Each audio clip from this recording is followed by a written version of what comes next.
I don't care if you went to Harvard and got a 4.0 and a 527 on your MCAT. Most premeds assume they know what med schools want to see, and they're often wrong. Today, multiple deans from some of the best medical schools in the country will tell you exactly what they care about and exactly what they pretend to care about. If you want to be a doctor, you need clinical experience. And the best starter clinical experience is volunteering at a hospital, right? Med schools want to see that. No. The single thing we ask is, does this applicant know what they're getting into? Now, do you think that manning the reception desk and sanitizing the counters helps you understand what you're getting into? People misinterpret this as making you go through some hoops or pay your dues. That is really not the case at all. If it's not about working your way up, then maybe it's about the number of hours you can sacrifice on your pursuit to medicine. We've actually retooled our formula to take into account that at some point, enough hours is enough hours, and doing more doesn't necessarily make it better, it just makes it more. So no, proving you're dedicated enough to medicine isn't a thing. AdComs don't care about that. What they truly care about is whether you know what you're getting yourself into. Premeds will say they know, but then they'll do this. And then number two, this is a little naive to me when people write about this. They write about how they were diagnosing their friends with ear infections since they were 5 years old. And that's cute, but I guarantee that you can't know that you want to be a physician when you're 5 years old. It's a very complicated career. AdComs pretend to value clinical experiences. What they actually care about is that you understand medicine, the good, the bad, and the ugly. That you know that your single glucose check at a health fair every 3 months isn't going to cure that patient's lifelong diabetes. Now, if you feel lost and this is just too abstract, let's make it more real. If you don't know how to show AdComs you understand the profession, take a look at 8 real applications that have done just that. These 8 premeds got into some of the best medical schools in the nation. My own UCLA application is on there. We've shared this database with over 11,400 premeds. To see them yourself, click the application database link in our description box below now.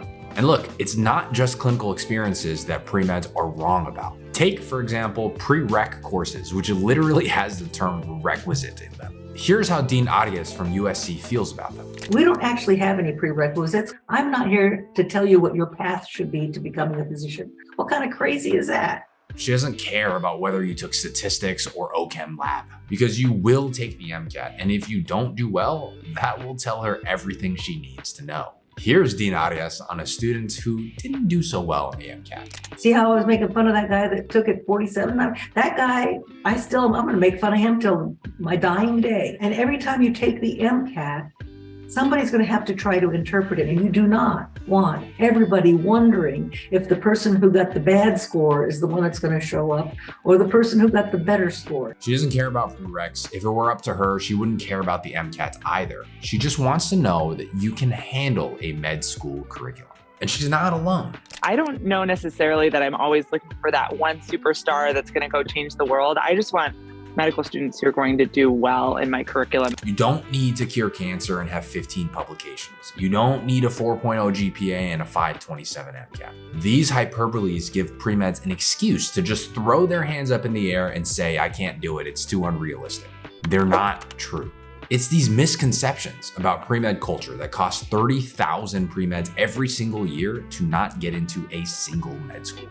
And if you're applying to med school in the next year or two, you don't want to make the wrong decisions. Our Premed Catalyst students that submit their applications on time have a 92% acceptance rate. That's more than double the national average. And our results are because we work so closely with students. In fact, we only take 4 students per month until we're full. If you'd be interested in earning acceptances to some of the best schools in the country, click the application cycle advising link before we can't take on any more students. Even more than clinical experiences, prereqs, and the MCAT, your personal statement also doesn't have to be out of this world. You're not trying to be the next Shakespeare or Scorsese.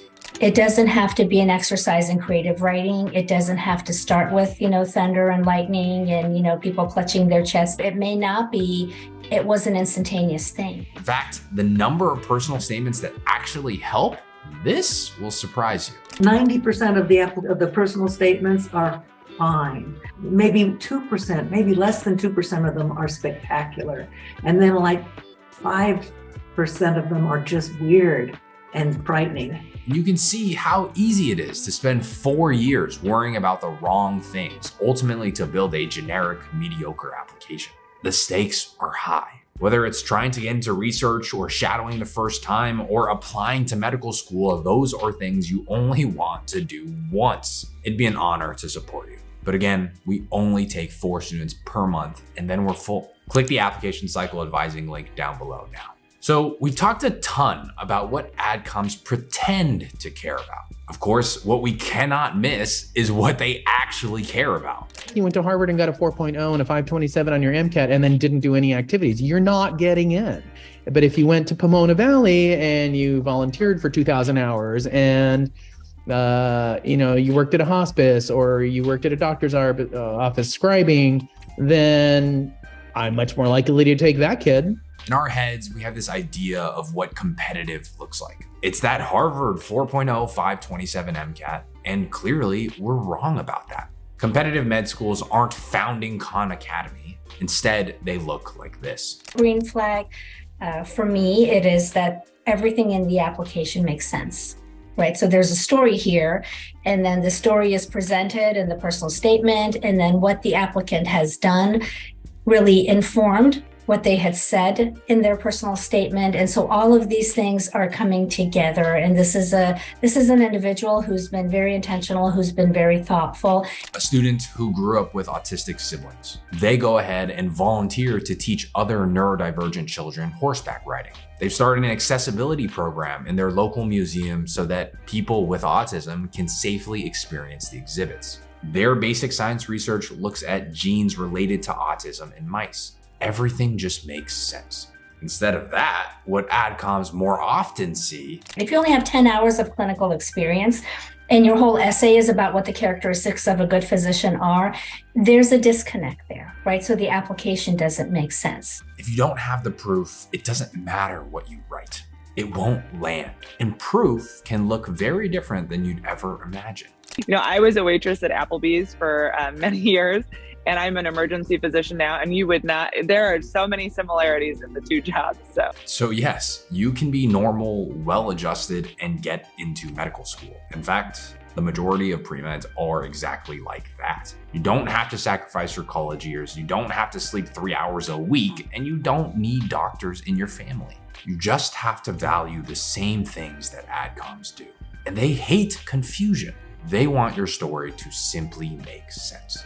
Now that you know what AdComs actually care about, you'll want to know what they can't stand but don't always share. That video is here. Thanks for watching. Goodbye.